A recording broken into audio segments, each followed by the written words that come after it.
Maha benar Allah dengan segala firman. Assalamualaikum warahmatullahi wabarakatuh. A'udzu billahi minasy syaithanir rajim. Bismillahirrahmanirrahim. Alhamdulillahi rabbil alamin. Wassalatu wassalamu ala asyrafil anbiya'i wal mursalin Sayyidina wa maulana Muhammadin wa ala alihi wa sahbihi ajma'in. Subhanaka la ilma lana illa ma 'allamtana innaka antal alimul hakim. Wa la hawla wa la quwwata illa billahil aliyyil azim. ولا حول ولا قوة إلا بالله العلي العظيم ولا حول ولا قوة إلا بالله العلي العظيم. الحمد لله والشكر لله الذي أحيانا بعدما أماتنا وإليه النشور. Segala puji bagi Allah Subhanahu wa Ta'ala yang telah membangunkan kita dari tidur kita, dan alhamdulillah kita mampu dan dapat mengisi awal kehidupan kita di pagi hari ini menjalankan perintah Allah Subhanahu wa Ta'ala, yaitu melaksanakan ibadah salat subuh secara berjamaah. Insyaallah mudah-mudahan telah sesuai dengan cara baginda Rasulullah sallallahu alaihi wasallam, sebagaimana perintah Rasul, sallu kama ra'aitumuni usalli, salatlah kalian sebagaimana kalian melihat saya salat. Jadi salat yang benar itu adalah salat yang sesuai dengan cara baginda Rasulullah sallallahu alaihi wasallam. Lebih-lebih sekarang kita akan berada di bulan kelahiran Rasulullah sallallahu alaihi wasallam, dan kita juga akan membicarakan tentang surah Muhammad sallallahu alaihi wasallam, satu surah yang disebut dengan surah Nabi kita, Nabi Muhammad sallallahu alaihi wasallam. Mudah-mudahan dengan kita terus merepres rasa cinta kita kepada Rasulullah sallallahu alaihi wasallam, Allah Subhanahu wa Ta'ala meneguhkan keimanan kita, menguatkan keyakinan kita sampai kita mencapai haqqul yakin ya, dalam hal segala urusan agama kita, baik ibadah yang mahdhah maupun ibadah yang ghairu mahdhah. Bapak Ibu rahimani wa rahimakumullah, tentunya sebagai bentuk cinta kita kepada Rasulullah sallallahu alaihi wasallam, kita selalu berselawat salam kepada beliau. Mudah-mudahan selawat salam yang selalu kita ucapkan, Allah Subhanahu wa Ta'ala memberikan kita syafaat baginda Rasul, mengizinkan Rasulullah menyafaat kita, sehingga segala urusan kita baik dunia lebih-lebih akhirat akan dimudahkan oleh Allah Subhanahu wa Ta'ala bi syafaati Rasulillah sallallahu alaihi wasallam, dengan syafaat baginda Rasulullah sallallahu alaihi wasallam, dan juga wa bi syafaatil Qur'anil Karim, dengan syafaat Al-Qur'anul Karim yang selalu kita baca, yang selalu kita dengar, yang selalu kita belajar untuk memahaminya di setiap pagi di tempat ini. Bapak Ibu, sekali lagi mari kita berselawat. Allahumma salli ala Muhammad ya Rabbi salli alaihi wa sallim. Allahumma salli ala Muhammad يا رب صل عليه وسلم. اللهم صل على محمد يا رب صل عليه وسلم. اللهم صل على محمد يا رب صل عليه وسلم. Dengan syafaat, dengan salawat ini syafaat baginda Rasul menyertai kehidupan kita, dan kelak di yaumul qiyamah kita mendapatkan pertolongan baginda Rasulullah SAW. Bahkan insya Allah kita akan bersama-sama masuk surga bersama Rasulullah SAW. Bapak Ibu, ayat pertama surah Muhammad SAW berbunyi, alladzina kafaru wa saddu an sabilillahi adalla a'malahum. Orang-orang kafir yang menghalang-halangi manusia dari jalan Allah.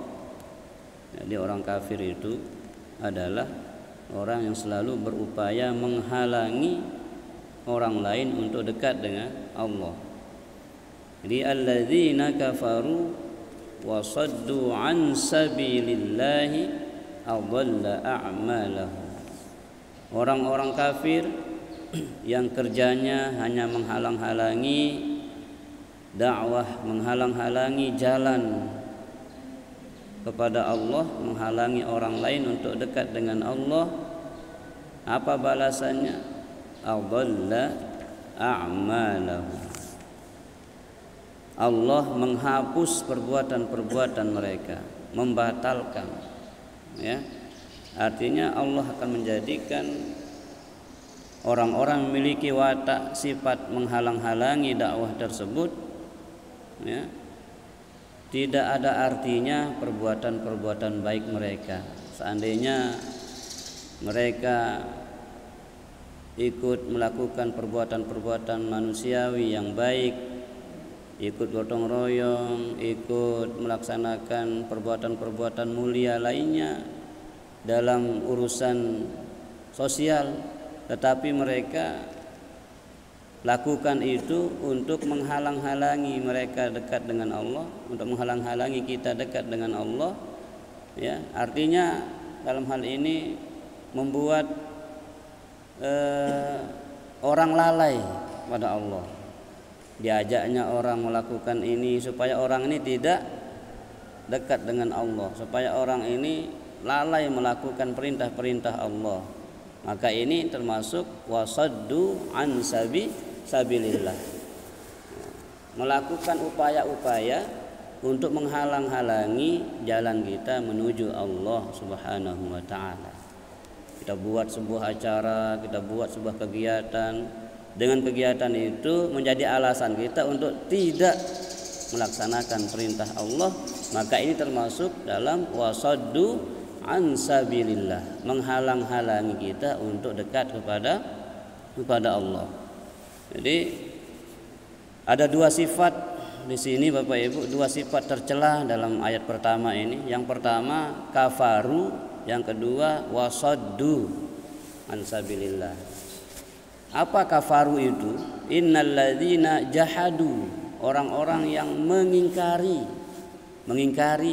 iman kepada Allah, mengingkari Allah, mengingkari perintah-perintah Allah, itu kafaru, mengingkari. Ya kenan kafir niki mengingkari. Nah, termasuk ngelawan. Puasa ingkar mau ngelawan. Nah, itu ya. Itu jahadu. Tebalak te zina, ya. Ingkarina tebalak te mabuk, malah marak suruh-suruh. Tebalak marak si tesuruh-suruh. Nah, ini kafaru, mengingkari, ya, mengingkari perintah-perintah Allah, ya, tidak meyakini apa yang Allah firmankan dari Al-Fatihah sampai surah An-Nas, ya, ini tidak dipercayai, atau bahkan dengan memilih-milih ayat, kalau mampu dikerjakannya, kalau tidak mampu tidak mau. Nah, ini juga jangan dipilih-pilih, bahwa 30 juz 114 surah, ya, sekitar 6.300 sekian. Ada mengatakan 6.666 ayat Al-Quran ini ya semuanya itu wajib kita imani, wajib kita percayai bahwa semuanya itu kalamullah. Semua dari Al-Fatihah sampai An-Nas itu adalah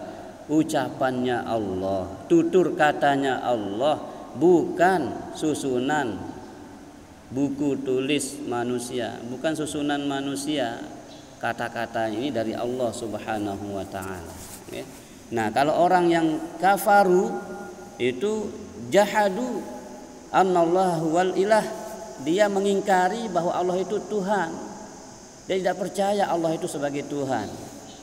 Malah dia buat Tuhan sendiri. Ada juga yang ateis, hidup tidak bertuhan. Nah, tidak ada Tuhan yang dia percayai, Allah tidak dia percayai, patung tidak dia percayai. Nah, itu ateis ya. Hidup tanpa Tuhan. Nah, ada orang semacam itu. Ya. PKI. Jadi ateis. Jadi kita manusia ini secara gampang-gampang saja tidak mungkin ada di dunia ini kalau kita, tidak ada yang menciptakan kita. Loh, kok beraninya mengatakan kemudian tidak ada Tuhan, atau beraninya mengganti Tuhan Allah menjadi Tuhan patung? Na'udzubillahi min zalik. Itu mungkin ya arah di dunia niki lamun narak dengan ngaraang itu Allah taala. Okay? Jadi gampang-gampang dong kita mikir nih ya. Jangan kita kemudian tertipu dengan karangan-karangan, hayalan-hayalan manusia. Ya. Nah, jadi kafaru itu di sini diartikan oleh ulama tafsir jahadu annallaha huwal ilah. Mereka mengingkari bahwa Allah itu Tuhan, sehingga mereka buat Tuhan sendiri dari patung, dari apa? Dari kurma dia buat Tuhannya. Makanya Umar itu Bapak Ibu bentar-bentar nangis, bentar-bentar ketawa. Ketawanya kenapa? Lucu, dianggap dirinya dulu. Mengapa saya begitu bodoh dulu sebelum Islam katanya. Ketika saya lapar saya makan Tuhan saya ambil hidungnya, saya ambil telinganya, saya ambil ya. Mengapa makan Tuhan? Karena dia buat Tuhan dari kurma, Bapak Ibu. Kan bodoh sekali. Ketawa Umar itu. Ya. Kenapa saya dulu begitu bodoh ya, sebelum Islam? Makanya Umar luar biasa, Bapak Ibu. Sebelum masuk Islam Umar itu sangat kejam kepada orang-orang Islam. Saya milu jok Muhammad jak mati doang, kata Umar. Tapi begitu Umar masuk Islam, wah, saya tidak milu Muhammad kayak idap. Itu Umar apa ya? Malah Rasulullah pernah berdoa, ya Allah, makmurkanlah Islam ini dengan masuk Islamnya Umar. Jadi Rasulullah pernah minta kepada Allah, siarkan Islam ini ya Allah melalui tangannya Umar. Masya Allah, Pak ya. Makanya Umar begitu masuk Islam, wah, malah protes pada Rasulullah, ya mengapa kalau kita yakin benar, kenapa kita sembunyi-sembunyi begini dakwahnya, mari terang-terangan. Oh, nantang Umar. Nah itu Pak Ibu, sekali masuk Islam tetap Islam, jangan permainkan agama. Pernah Islam, murtad lagi, Islam lagi, murtad lagi. Na'udzubillahi min zalik. Jadi sekali menyatakan Islam sampai maut datang menjemput kita, kita tetap pegang teguh Islam itu. Wa'tasimu bihablillahi jami'a. Berpegang teguh pada tali agama Allah. Tali Allah itu adalah al-Islam ini. Ya, al-Islam. Dengan Al-Quran yang kita baca akan semakin memupuk keyakinan kita, keimanan kita. Jangan seperti yang disinggung Allah di ayat pertama surah Muhammad ini, dua sifat tercela di sini yang membuat orang itu celaka, membuat orang tersebut ya jauh dari Allah. Yang pertama adalah kafaru. Sifat tercela di sini kafaru adalah mengingkari. Dinara antan sadu percaya jok Allah Ta'ala. Yang kedua, wasaddu an sabilillah, Mereka itu melakukan upaya-upaya untuk menghalang-halangi, menghalang-halangi dakwah, menghalang-halangi kemajuan Islam, menghalang-halangi ya orang untuk berbuat baik. Ini namanya wasaddu an sabilillah, melakukan pencegahan-pencegahan ya, supaya orang tidak berani ke masjid, supaya orang tidak suka melaksanakan sunnah itu ya. Jadi Bapak Ibu rahimani wa rahimakumullah, mari kita komitmen sekali berislam, maka mari kita berupaya untuk sesempurna mungkin kita beragama ini sebagaimana perintah Allah, ya ayyuhalladzina amanu dkhulu fis-silmi kaffah, wahai orang yang beriman, masuklah kalian ke dalam agama ini, ke dalam Islam ini kafah, sempurna, dari ujung rambut sampai ujung kaki. Jangan rambut kita Islam, artinya berjilbab, berjubah, tetapi kaki kita enggak Islam, langkah kita enggak Islam, percuma ya. Kita hanya ngambil sebagiannya Islam ini, hanya nutup auratnya kita ambil, tapi yang lainnya enggak kita ambil. Jadi kafah, sempurna, sempurna kita ngambilnya Islam ini.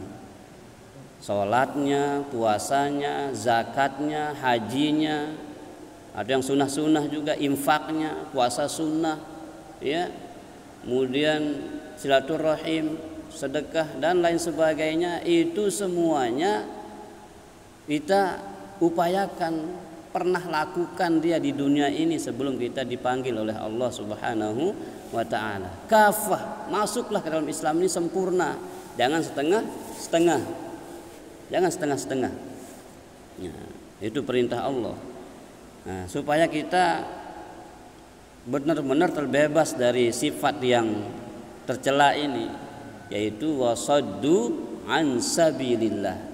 Kalau ada di antara kita yang punya niat, punya aktivitas yang mengarah ke arah sini, segera kita istighfar, taubat. Ada rencana-rencana kita membuat cara-cara bagaimana supaya dakwah ini berhenti. Nah, itu wasaddu an sabilillah. Nah, jemaah piakna mantek kegiatan nih. Nah, jemaah piakna selesai beres sampai sini wah ndak arab malik. Nah, itu wasaddu an sabilillah. Nauzubillahi min zalik. Jangan sampai kita punya sifat yang seperti ini Bapak Ibu, karena akibatnya sangat fatal Bapak Ibu. Apa akibatnya? Adalla a'malahum, ai ya abtalaha, Allah batalkan napi jakruan kebagusan-kebagusan si wah tegawe, wah tenulung dengan wah napi jak sudah. Tapi kita ada upaya di situ untuk menghalangi dakwah Islam, maka adalla a'malahum, semuanya dibatalkan oleh Allah. Dia narak kenana 1 triliun sudah nyumbang, tetapi ada upaya dalam diri kita untuk menghentikan Islam ini, menghentikan dakwah ini, kebaikan ini, maka adalla a'malahum. Dia narak kenana, kenan adalla a'malahum. Kalau ada orang Islam yang halangi dakwah, sama dengan ini ayat 1. Iya.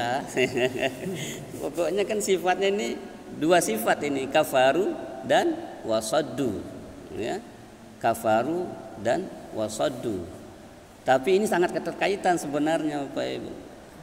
Kalau orang sudah berani menghalang-halangi, walaupun dia di KTP-nya Islam, ya itu, jadi pasti dia punya sifat kafaru, sehingga dia memiliki cara-cara untuk menghalang-halangi itu.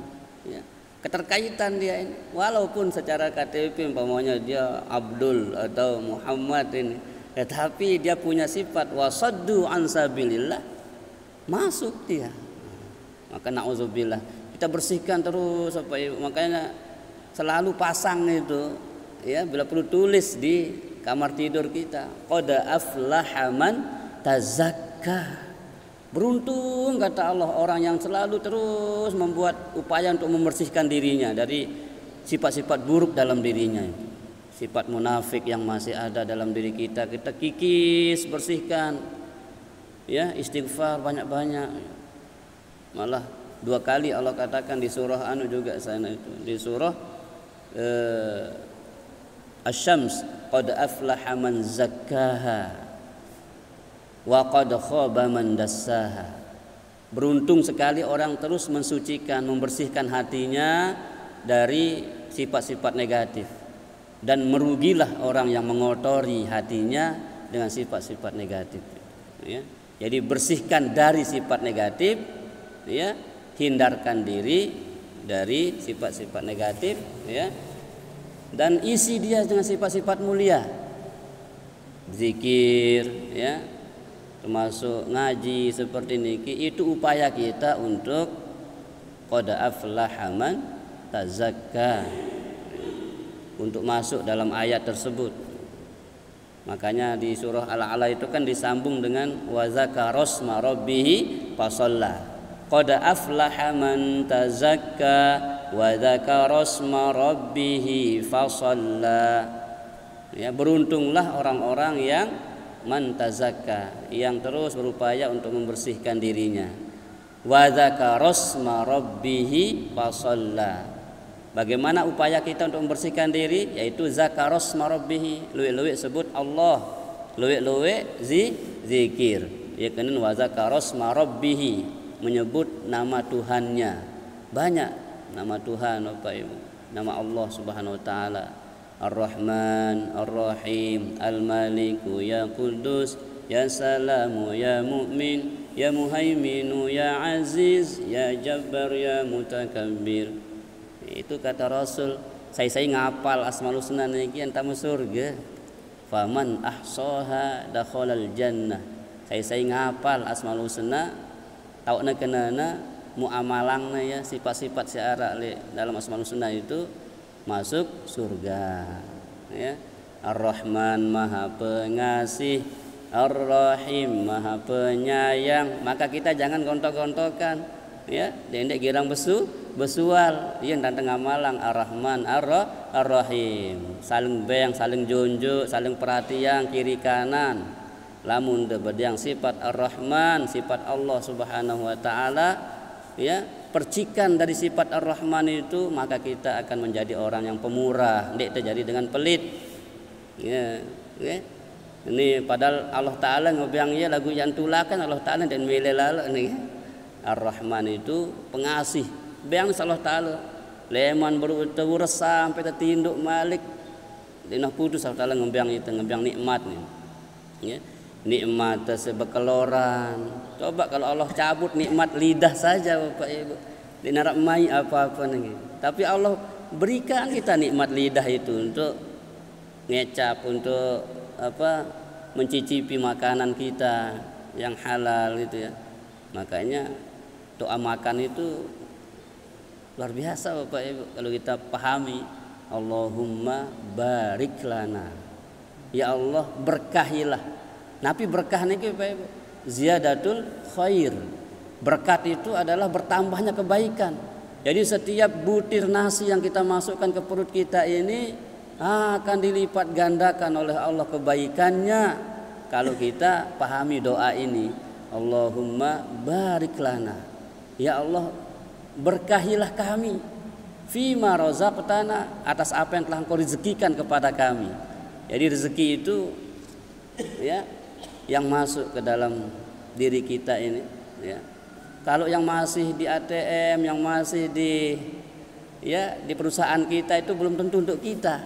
Rezeki untuk kita itu apa yang sudah bisa kita nikmati, yang masuk ke dalam perut kita menghasilkan energi, kemudian energi itu kita pakai untuk beribadah, maka itu namanya berkah.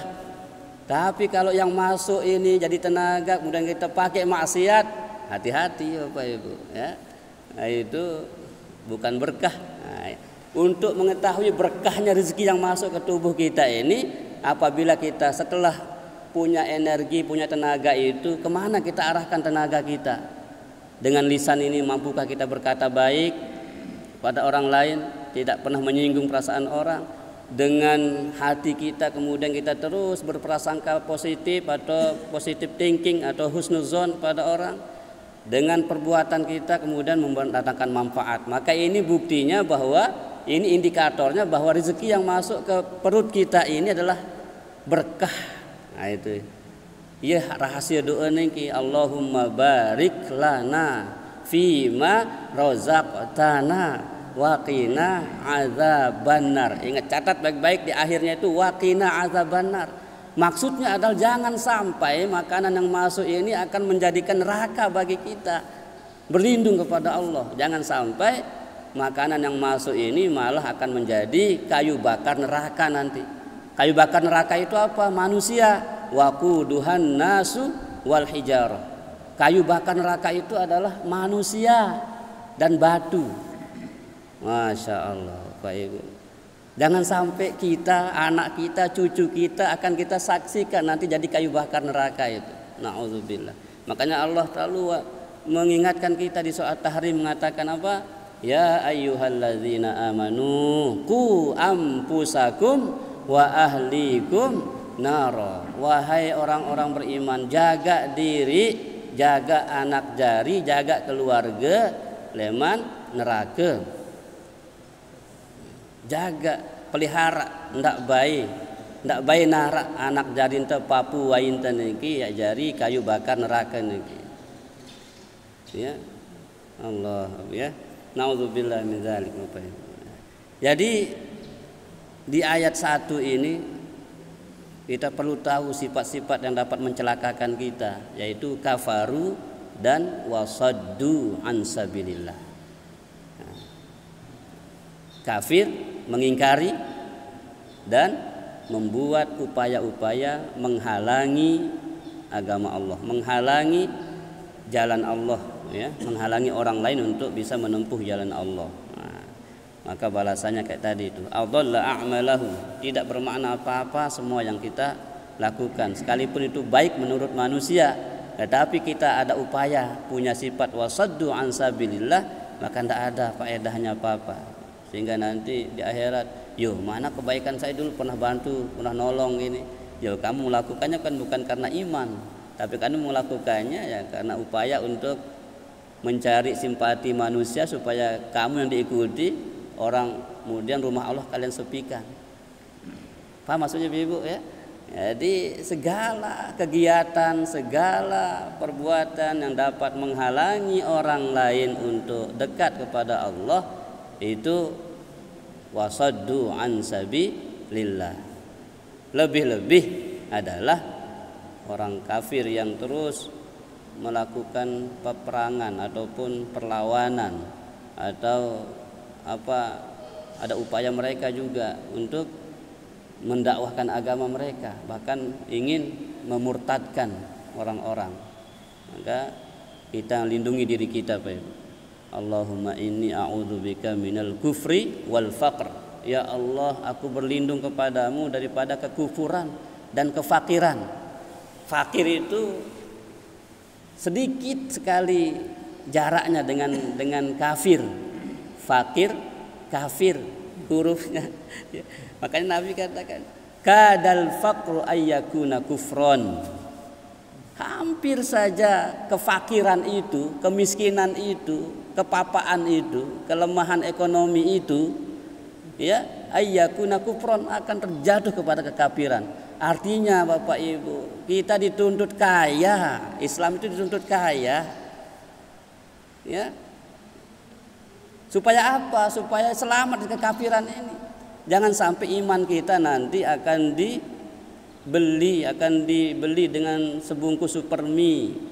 Na'udzubillahi min dzalik. Murtad gara-gara sebungkus atau satu dus supermi, karena dia dililit hutang, karena dia dililit dengan kepapaan kemiskinan itu, ya.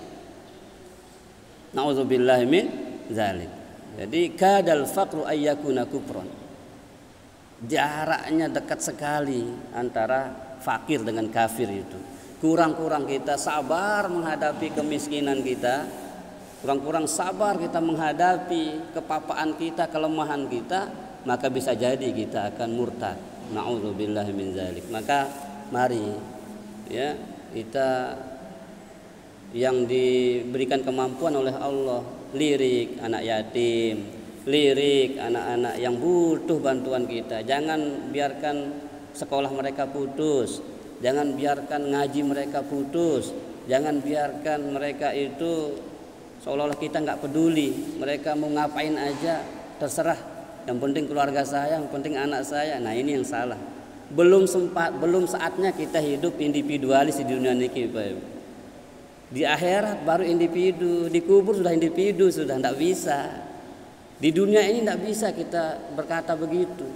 Adik-adik wahaya nih, penting anak tuh ngenu. Nah, jadi itu bukan seorang muslim yang baik. Malah besok di akhirat itu ada orang yang di dunia ini tekun ibadah, di nasugul dalam masjid, kelemak sampai lai, nulik ngelor dah, datang malik, tapi tidak pernah mengurus keluarganya. Masalah dia mau taat, mau apa, yang penting saya taat. Nah orang seperti ini besok disebut dengan muflis. Di akhirat itu muflis itu bangkrut. Nah sini kata Allah, sini mana pahala-pahala zikirmu, pahala-pahala ibadahmu, sini. Itu benar anakmu, itu benar keluargamu, itu benar masyarakatmu, itu benar orang yang ada di sekitarmu. Iya benar ya Allah. Sini pahalamu. Mana pahalamu? Diambil pahalanya semua Pak Ibu. Ya. Karena begitu kita sudah diputus dalam pengadilan Allah. Yang punya amal silahkan masuk surga, yang tidak punya amal masuk neraka.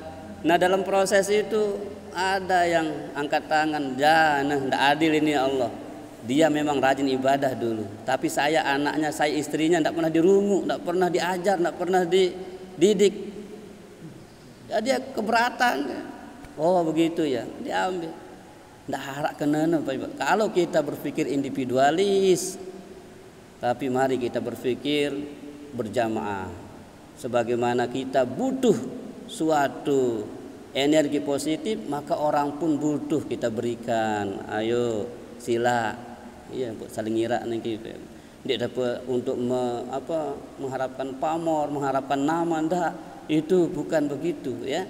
Jadi kalau orang yang tujuannya seperti itu, insya Allah besok bangkrut dia di akhirat. Ya di dunia ini tujuan kita supaya kesama-sama beriok, beriok kencanak jarinte, bahkan masyarakat, beriok selamat dunia, selamat akhirat. Nah, sila Bapak Ibu, kita berharap suatu saat nanti pengajian subuh ini sampai teras itu, sampai 2 lantai.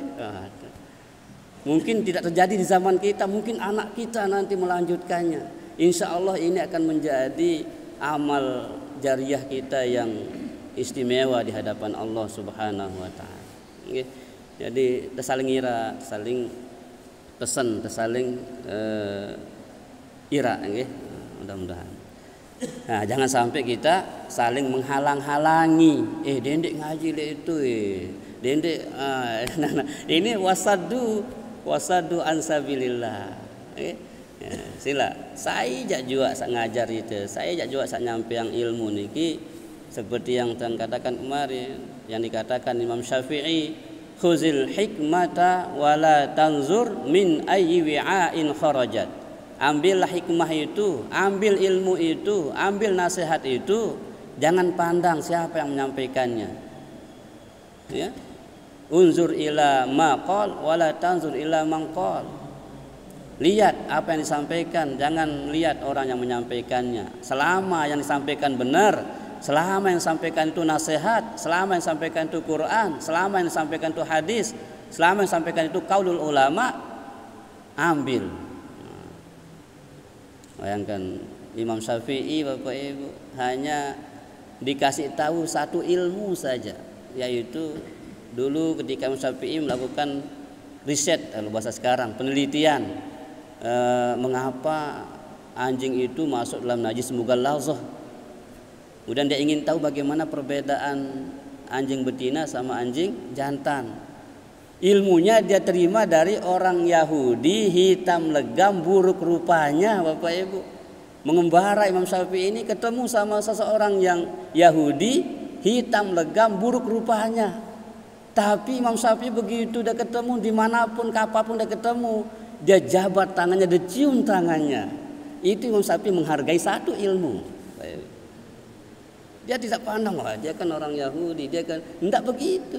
Selama dia butuhkan ilmu itu, Masya Allah. Makanya ini menjadi dalil bahwa guru fisika kita wajib kita muliakan sebagaimana kita muliakan guru agama kita. Guru kimia kita wajib kita muliakan sebagaimana kita memuliakan guru agama kita. Nah, itu Bapak Ibu ya. Jadi Imam Syafi'i itu hanya diajari satu bidang ilmu saja, satu ilmu, satu bagian kecil dari ilmu. Tapi beliau begitu menghormati. Makanya dia katakan apa? Man 'allamani ilman fakuntu lahu 'abdan. Saya wahajah keseki ilmu, aku siap jadi budaknya. Apapun perintah saya akan laksanakan.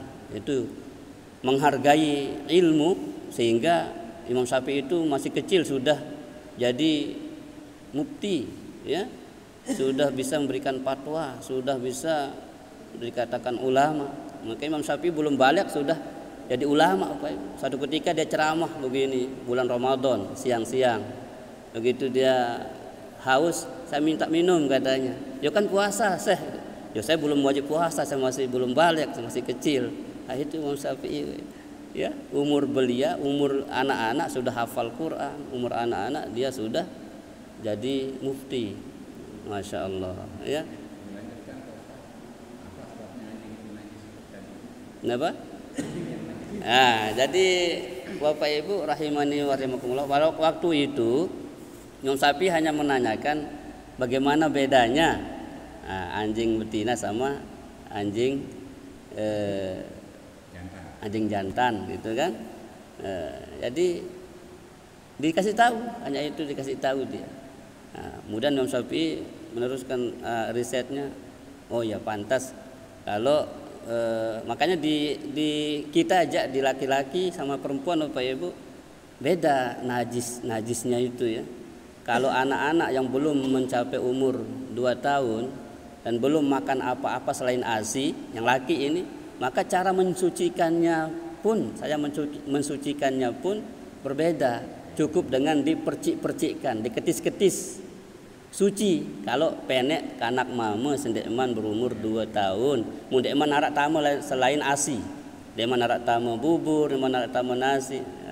Maka hanya ASI selama 2 tahun lagi. Itu cara mensucikan najisnya tidak harus diserok, tidak harus disiram, tapi cukup dengan diketis-ketis. Ingat syaratnya 2 tahun ke bawah dan belum makan apa-apa selain ASI. Tapi kalau sudah di atas itu makan sudah makan itu mutawasitah najisnya, ya.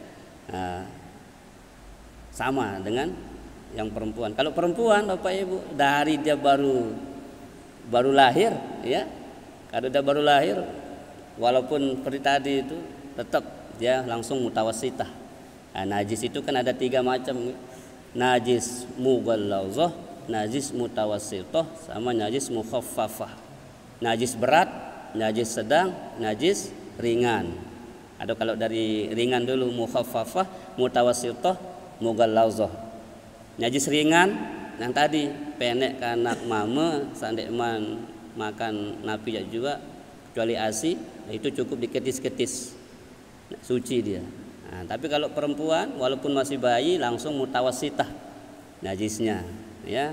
Nah, kemudian najis mutawasitah yang kedua, najis pertengahan. Apanya yang mutawasitah, apa yang mukhaffafah, cara mensucikannya, okay? Cara mensucikannya. Ada yang cukup diketis itu mukhaffafah, ringan. Ada yang harus disiram. Nah, sampai hilang 3 sifat itu, ambu, rua, rasa. Telang ambuna, telang ruana, telang rasana. Nanti wah enggak nyelan, harus meret. Amta mene, amta besok mene, amta besok nai niki maaf ge. Jadi harus sampai meret. Mun masih lolat-lolat, lekman. Jadi ia kena harus telang ambu, rua, rasa. Ya mutawasitah cukup itu. Nah yang ketiga ini namanya najis Mughalazah itu anjing dan babi. Jadi dua makhluk Allah, ya, dua makhluk ini anjing dan babi mughalazah. Apa mughalazah? Berat cara mensucikannya. Selain menggunakan air, selain dia hilang ambur rasanya itu dengan air, dia juga harus menggunakan tanah. Salah satu di antara 7 basuhan itu ada tanahnya. Ya. Ya kena sertu bahasa Lombok, bahasa Tita. Sertu, ya. Ya syarat nampaknya suci nih. Mughalazah berat cara disucikannya. Nah, makanya anjing, babi itu masuk dalam najis mughalazah. Oke. Nah, tapi kayak tadi itu kaitannya adalah bahwa tetap dia mughalazah, tapi lebih mughalazahnya, ya. Tapi tetap mughalazah itu tetap berat Bapak Ibu. Makanya Imam Syafi'i menyimpulkan, ya, bahwa yang masuk dalam najis mughalazah itu adalah anjing dan babi, karena kandungan-kandungan daripada makhluk ini, ya, sangat berbahaya apabila berinteraksi dengan manusia, apalagi dia makan, apalagi dia kan harap doang dengan masih ngelorang dikit.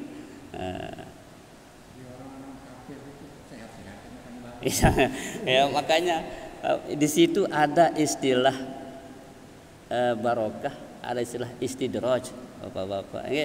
Istidraj itu istilahnya terseolah-olah Allah Ta'ala dia nara sakit, katanya sakit tapi kok enggak sakit, malah ini ada orang Polores masuk Islam.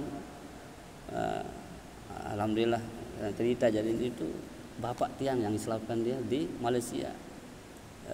Ya di Wanjok Polores kan nanti lah mau ya milu doang dengan berjumat milu berjumat ini mana belum sunat kan lagu ya milu doang, akhirnya ulik dengan toa jokan Lombok milu jok Lombok serius di Islam pesunat rame gubuk dengan toa kan pesunat.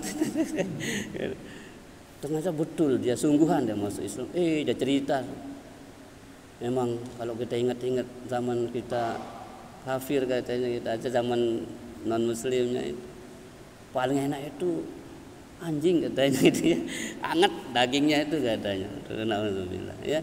Jadi kalau di orang-orang kafir mereka itu tidak dijadikan di penyakit bagi dia itu, ya itu istidraj namanya. Apa istidraj itu? Tebang lagu seolah-olah pada mereka itu mau lagu ndek reda. Tapi kalau pemberian yang ridho itu berkah dia. Berkah kedik lagu datang ngelorang mai nerima ikhlas itu berkah. Nah kalau kepada orang beriman berkah, tapi kepada orang yang kafir istidraj, andin tebang dengan sugihan lagu dino sembah yang kafir itu istidraj. Hati-hati dengan istidraj itu. Sanas tadrijuhum, apa katanya di surah Toha kalau tidak salah itu istidraj itu semakin menambah siksanya nanti di akhirat, semakin membuat dia tersiksa. Tebang oleh dunia ini lagu itu bukan berarti dia mendapatkan ridho, tapi istidraj akan menambah berat siksanya nanti di kubur, di akhirat. Orang-orang seperti itu, ya. Nauzubillah min dzalik. Jadi Bapak Ibu, ada 3 macam najis. Dari cara mensucikannya dilihat, mukhaffafah, mutawassithah, mughallazah. Najis ringan, najis sedang, najis berat. Apanya yang ringan, apa yang sedang, apa yang berat, cara mensucikannya. Kalau mukhaffafah cukup dengan dipercikkan air, walaupun tidak diserok, tidak disiram, selesai. Tapi kalau mutawassithah itu harus diserok sampai hilang 3 sifat itu, ambur rasa. Nah, mughalazah selain diserok, dia juga harus ada dari 7 kali basuhan itu ada salah satunya bercampur dengan tanah. Amun tengah lek nyanyat kan ya, nyanyat. Nah, jadi rawak. Nah, itu rawak niki. Nggih. Karena alat bersuci juga nih di Islam itu kayak itu tanah. Ya. Makanya mun milih sempurna niki istinja niki jangan hanya pakai air Bapak Ibu. Nggih. Dua macam istilahnya. Ada istijmar, ada istinja. Istijmar itu pakai batu dulu, isep-isep dia. Maaf ya, yang udah selesai menek niki isep dulu si batu niki pun bersih. Karena itu yang sifatnya mencabut ya, mencabut artinya terus setelah pakai batu baru pakai air. Itu mbok tamalang mana sekali sendiri teman anu ya. Alat bersuci itu tidak hanya air tapi juga tanah, batu yang kasar. Amun batu hitam niki enten bau, harus batu kumbung ya, batu kumbung. Niki sila tamalang itu termasuk sunnah ya, sunnah. Nggih Bapak Ibu rahimani wa rahimakumullah. Ya pokoknya si bau anu, si bau ngisep gitu. Nggih, mungkin kan tisu, siapa ya? Tisu itu juga bisa. Tisu ya. Pokoknya si ngisep nih. Dah semua dengan sindah pengalaman tamu hotel, jadi apa tisu ini di dalam mana? Ya itu sebenarnya itu disiapkan. Ya. Setelah pakai itu baru kita andin terpakai tisu doang atau pakai itu sah apalagi tidak terbedang air bisa luwih umpamanya cukup untuk air kita masak. Jadi alat bersuci itu biasanya pakai itu kalau kita tidak punya air yang banyak, tidak punya stok air yang banyak. Tapi kita di Lombok denara istilah anu ya, ambur kalau kita ya ambur. Nah ini kita amalkan nanti kalau kita dalam situasi darurat, beli pesawat kan, pokoknya udah tahu niki aja gampang ya. Yang pun ad-dinu yusrun, agama Islam itu enteng, tidak sulit, tidak diperberat kita, tidak dipersulit ya. Yasir wala tu'asir, mudahkanlah, jangan diberatkan, jangan dipersulit. Nah, itu perintah. Walaupun banyak air juga sah kita tetap pakai batu. Sah ya. Saya pengalaman di Pakistan, di dalam WC disediakan batu. Nah itu baru syar'i itu WC syar'i ya Pak. Itu betul-betul kita diajak untuk mengamalkan cara Rasulullah Sallallahu Alaihi Wasallam. Ini maidap Ustaz. Iyo harus dimain-main ini Islam mengajarkan kita. Jangan kita buat-buat ya. Ini dibuatkan kita oleh Islam ini cara-cara yang sudah apa istilahnya kalau sekarang sudah top itu, sudah top, tidak ada celahnya sudah ya. Mengapa kita tolak? Makanya kalau bisa dua-duanya kita pakai itu lebih top. Cobalah. Nah nanti kalau kita punya WC itu tidak di WC masing-masing di rumah kita, coba ya sosialisasikanlah ini. Itu jangan harus dipiralkan yang gini-gini. Ini tidak pernah disentuh malah. Apa istijmar? Yang kita tahu hanya istinja saja kan. Istijmar itu menggunakan selain air. Istinja itu pakai air. Serok itu malah itu cukup sebotol itu bebesuk kan sember. Tetap kita dituntut untuk apa? Irit walaupun kita diamburai seperti ini. Diirit itu termasuk sunnah Rasul. Rasul pernah wudhu pakai satu gelas apa itu tidak cukup baik, kemudian buih. Itu mengapa Rasulullah mengajarkan begitu? Akan terjadi di wilayah-wilayah tertentu itu sulit air. Jadi Rasulullah itu pernah pokoknya Rasulullah namanya itu udah tahu dia akan terjadi begini, seandainya begini umatku harus berbuat. Jadi tidak ada alasan tuh nenek air ndek sembahyang, nenek air ndek kan ada tayamum Bapak Ibu. Inilah Islam Bapak Ibu. Sudah dikaji, apapun dikaji. Makanya ini orang non muslim yang nulis ya, yang nulis buku itu yang 100 orang berpengaruh di dunia itu. Nomor 1 itu Nabi Muhammad Bapak Ibu. Padahal non muslim yang nulis buku ini. Tapi dia melihatnya secara apa istilahnya itu? Objektif menilai. siapa orang berpengaruh di dunia ini? Nomor 1 ditaruh Nabi Muhammad sallallahu alaihi wasallam. Maka banggalah kita jadi umat Muhammad, Bapak Ibu. Kangen kita jok Muhammad nih. Kita kenapa? Soekarno nomor 100. Oh, Soekarno 100. Ya, belum baca bukunya itu, pernah dengar aja bahwa dari yang berpengaruh di dunia ini nomor 1 Nabi Muhammad sallallahu alaihi wasallam. Ya. Masya Allah. Ya. Memang pantas dan layak, Bapak Ibu. Karena Allah sendiri sudah menyebutnya dalam hadis kudusi, laulaka lama khalaqtul asya. Andai saja aku tidak menciptakan kamu Muhammad, tidak akan aku ciptakan segala sesuatu ini. Ya, Masya Allah. Berarti ya, malaikat, surga, semua ini itu dari Nur Muhammad. Nur Muhammad. Nah, ya ini suratnya. Masya Allah, Pak Ibu, bertepatan sekali. Kita malah sudah masuk dari Rabiul Awal sekarang. Belum ya? Tanggal 20. Tanggal berapa kan? Oktober 18. Bukan, Maulidnya kan tanggal 12 Rabiul Awal itu, Pak. Jadi tanggal 1 Rabiul Awal maksudnya. Tanggal 1 itu jatuh tanggal berapa Oktober. Jadi itu sudah masuk. Jangan kita melihat Maulid itu 12 Rabiul Awalnya. Jadi kita melihat Maulid itu Rabiul Awal utuh. Tanggal 1 sekarang, nah, itu udah tanggal dia, Pak Ibu. Udah tanggal dia sekarang Rabiul Awal. Jangan melihat Maulid itu 12 Rabiul Awal.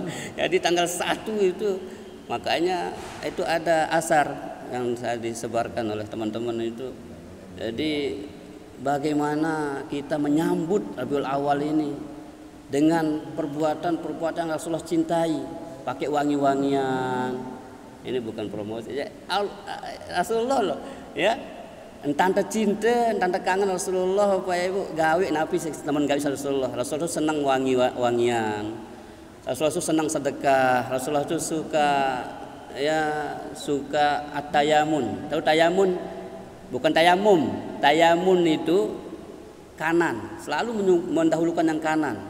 Pakai baju dari lengan yang kanan, pakai sandal lengan kanan, ya. Masuk masjid dengan kaki kanan. Pokok at-tayamun. Itu Rasulullah suka at-tayamun, suka berkanan Rasulullah itu, mendahulukan yang kanan. Ya. Nah, di sekarang mumpung udah masuk tanggal 1 Rabiul Awal, kita repres ingatan Rasulullah Muhammad yang kita cintai itu. Mari kita coba ikuti apa yang bisa kita ikuti. Oh, suka pakai harum-haruman, pakai harum-haruman. Bukti kita cinta Rasulullah, kita pakai haruman. At-tayamun, suka mendahulukan yang kanan, Rasulullah suka mendahulukan yang kanan. Pakai siwak, Rasulullah suka pakai siwak. Lagu ini siwak no bertahan. Ya, Masya Allah. Okay. Kemudian kayak tadi Rasulullah itu menganjurkan kita juga istijmar. Ya, cobalah sekarang selain pakai air, pakai batu, pakai itu, baru pakai air. Jadi yang tanda kangen Rasulullah, Pak Ibu. Aran ingin kita memeluk tubuhnya, tapi kan sudah wafat beliau. Ya. Maka dengan cara apa? Apa sih dah mana gawe Rasulullah tegawe. Nabi senang sedekah, gawe sedekah. Nabi senang siwak, gawe siwak. Nabi senang at-tayamun, suka mendahulukan yang kanan, gawe. Nabi senang silaturahim, gawe silaturahim. Iya. Iya ran Maulid nih. Iya ran Maulid. Ini ya fokus 12 Rabiul Awal doang Maulid. Masya Allah. Selesai 12 Rabiul Awal, selesai sudah. Padahal setiap saat seharusnya kita Maulid, Bapak Ibu. Tidak harus Rabiul Awal, tapi di semua bulan ini selama 1 tahun kita harus peringati dalam bentuk tindakan, perbuatan. Iya. Nah, itu. Kayaknya kita sudah salah cara memaknainya, ya. Coba kita maknai dia dengan benar, Bapak Ibu. Insya Allah setiap hari dah hadir Rasulullah dalam diri kita. Ini bulan Maulid doang dan hadir Rasulullah diri. Jadi hadirkan Rasulullah di setiap saat kita. Itulah maulid, itulah memperingati maulid ya. Ingat memperingati ngumbi Rasulullah niki. Kayak tadi siwa, tayamun, kemudian wangi-wangian, kemudian silaturahim, baca Quran, termasuk sunnah Rasul, ngaji seperti niki, sunnah Rasul. Nah, nggih. Nabi si gawe teniki adalah bentuk cinta kita kepada Rasulullah sallallahu alaihi wasallam. Mudah-mudahan Allah ridho, Allah mencintai kita karena kita cinta Rasulullah sallallahu alaihi wasallam. Karena syarat mendapatkan cinta Allah harus kita cinta kepada Rasulullah. Dalam Al-Imran dikatakan, "Qul in kuntum tuhibbunallah fattabi'uni yuhibbukumullah." Katakan Muhammad kepada umatmu, jika kalian cinta kepada Allah, maka harus cinta Muhammad dulu, ikuti Muhammad dulu. Wallahu a'lamu bis-shawab wa ilaihi marja'i wal ma'ab. Allah Ta'ala doang sawikan paling kena ilmu, paling sempurna ilmu. Andi nara si sampeang teniki si kena, mudah-mudahan pasti insyaallah datang dari Allah Subhanahu wa taala. Kalau ada yang salah dan keliru, kita mohon ampun dan kita terus belajar untuk menemukan kebenaran-kebenaran Islam ini. Semakin hari semakin membaik, semakin hari semakin cinta kita kepada agama Islam, untuk terus kita dakwahkan kepada anak cucu, keturunan kita, generasi kita yang hidup setelah kita. Amin ya rabbal alamin. A'udzu billahi as-sami'il 'alim minasy syaithanir rajim. Bismillahir rahmanir rahim. Alhamdulillahi rabbil alamin, wassalatu wassalamu ala asyrafil anbiya'i wal mursalin, sayyidina wa maulana Muhammadin wa ala alihi wa sahbihi ajma'in. Allahumma inna nas'aluka hubbaka wa hubba man yuhibbuk wal 'amalu alladhi yuqarribuna ila hubbik. Radina billahi rabban wa bil islami dina wa bi Muhammadin sallallahu alaihi wasallam nabiyyan wa rasula wa bi Muhammadin sallallahu alaihi wasallam nabiyyan wa rasula wa bi Muhammadin sallallahu alaihi wasallam nabiyyan wa rasula.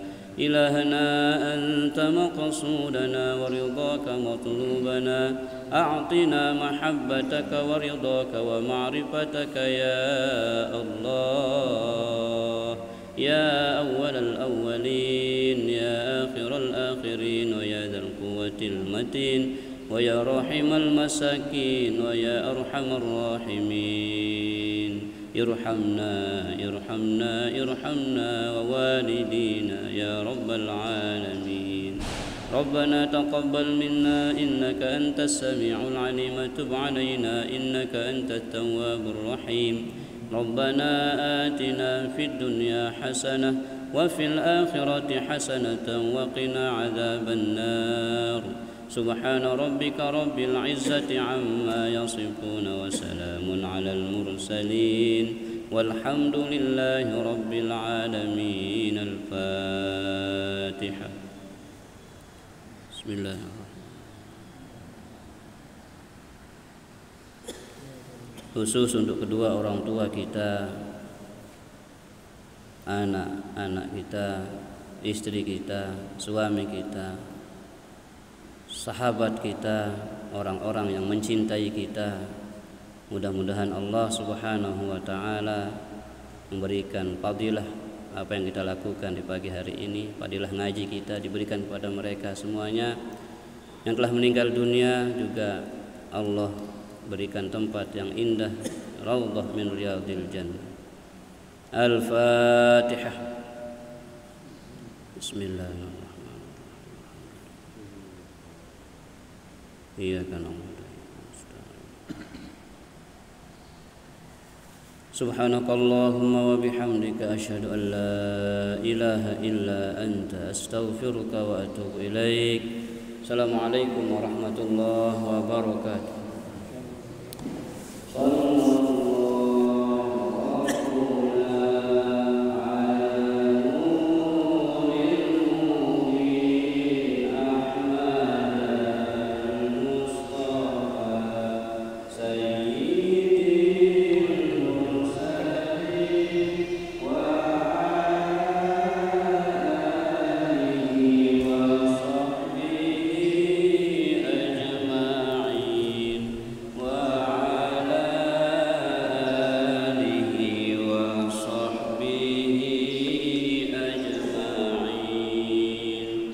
Allah